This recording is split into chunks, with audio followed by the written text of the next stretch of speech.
It turned out the family had something of a sordid past themselves, accused of filing false claims in the past. And so the jurors ultimately concluded that there wasn't enough proof to show that Michael Jackson had committed these crimes. He was acquitted, but as I said, he never really was the same. I mean, that trial, the whole world was watching. I mean, we've all been to these big media events, but there was nothing like this. It wasn't just the national media, it was the international media. And then there would be throngs of fans across from the courthouse, people who just loved Michael Jackson, and they would scream and yell, frankly, at the reporters as we would go into the courthouse because they didn't like some of the details that were being reported about the case. So it was just one of those kind of cultural phenomenons in many ways. And I forget the sort of sideshow that would happen outside the courtroom. There was a time when Michael Jackson said he had terrible back pain and didn't come to court one day. The judge, who just was the kind of judge who was just a very no-nonsense judge and didn't want any antics, told Tom Mesereau, "You better get your client here in an hour." And there was literally a countdown clock on cable, people wondering, is Michael Jackson going to make it to the courthouse or will he be held in contempt in court? And then lo and behold, he walked in his pajamas, which all happened live on television. And in fact, there was another occasion outside that courtroom, David, when, and a lot of people remember this video, I'm sure we're showing it. This was actually early in the case, before the trial, during the arraignment. There were so many fans that came to the courthouse hoping to get a glimpse of him that he hopped up onto the SUV and did a little dance, something that did not go over well with the judge in that case. So that trial will be as much a part of the Michael Jackson story as all of his other triumphs in music since he was a little boy. NBC's Savannah Guthrie. Savannah, thank you very much. And again, for those of you who are just joining us, NBC News is reporting, we're reporting at this hour, that Michael Jackson has died. Jackson apparently, well, it's unclear what the cause of death was, but a number of reports this afternoon that paramedics were summoned to Jackson's Holmby Hills house, where Jackson was unconscious and unresponsive. The paramedics performed CPR.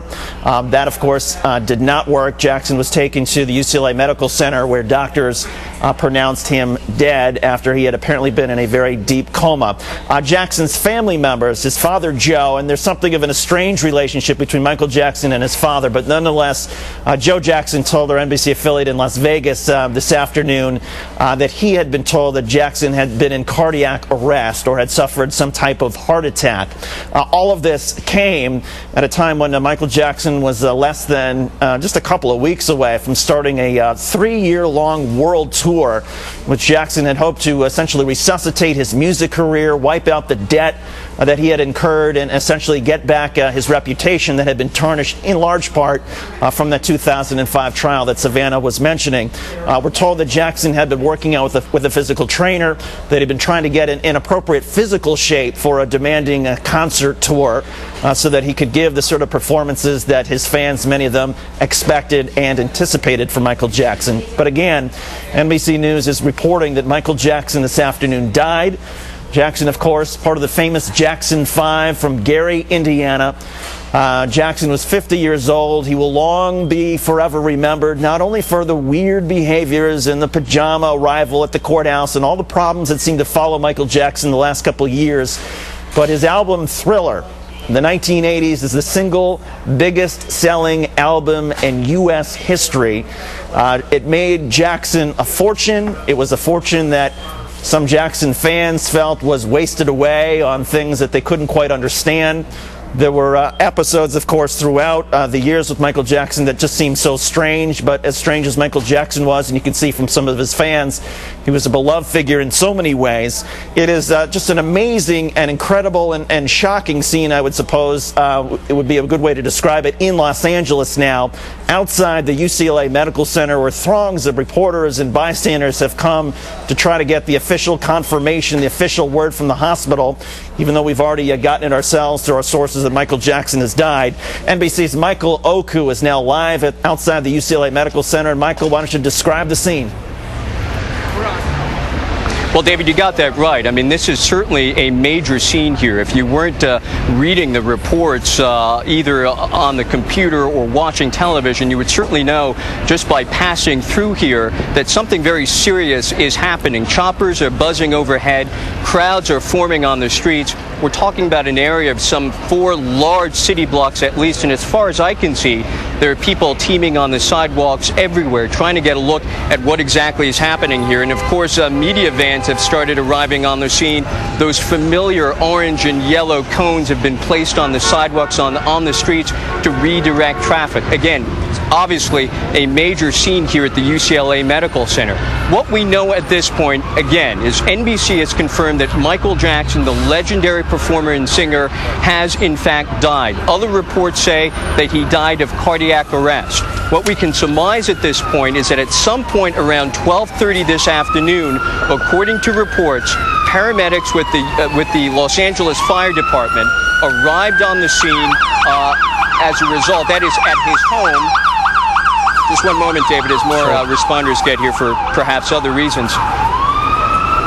Again, at about 12:30 this afternoon, based on a 911 call that came from Michael Jackson's rented home in the Holmesby Hills section of Los Angeles, responders came to Michael Jackson, found that he had absolutely no pulse, worked to revive that pulse, and were unable to, at which point they rushed him here to the UCLA Medical Center, where we understand that he was declared dead here. Again, Michael Jackson was trying to relaunch his career. A major performer and singer, obviously, in the 1970s after having created his own solo career after the Jackson 5, and obviously had some very difficult times, some allegations of child sexual abuse. There have been reports, of course, that he has been having some very serious financial problems. A report in the Wall Street Journal recently saying that he was at least $500 million in debt, and that he was trying to get his home back again, or to try to sell it, that he was having some hard time trying to upkeep that Neverland Ranch. Was launching major concerts in Europe, was working overtime to do that. Now, of course, we understand that he's passed away. David? Michael Oku outside the UCLA Medical Center in Los Angeles. We're joined now on the phone by Mark Lester, who is the godfather of Michael Jackson's children, Prince and Paris. Mark, obviously, our sympathies, our condolences are with everybody in the Jackson family and everybody who's close to him. I wonder if you can just tell us what you heard today, what you know, your reaction.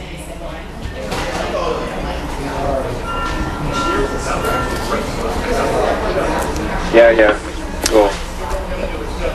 Okay, mate. Give me a call back in a minute, okay? Cheers. Mark, it's David Schuster. Can you hear me? Hello? Yeah, Mark, it's David Schuster, and I just want to get your reaction, our sympathies, of course, with the entire Jackson family. You're the godfather of Michael Jackson's children. I wonder if you can talk about the situation as you know it.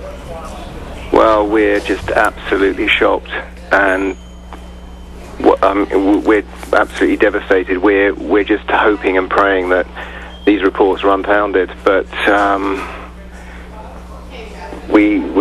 mean, it's so sad. We were with Michael just shortly, and he was in such good form, such good spirits, so positive. I'm just absolutely devastated about the whole thing. Mark, when was the last time that you saw Michael? You said that he was in good spirits. He seemed to be doing well. Well, we spent a lot of time when he was here in London. He was preparing for it and did a presentation at the O2 Arena, and he was in just such a high. He was focused, and he was just really looking forward to his concerts here in London. What was he like as a father? I mean, we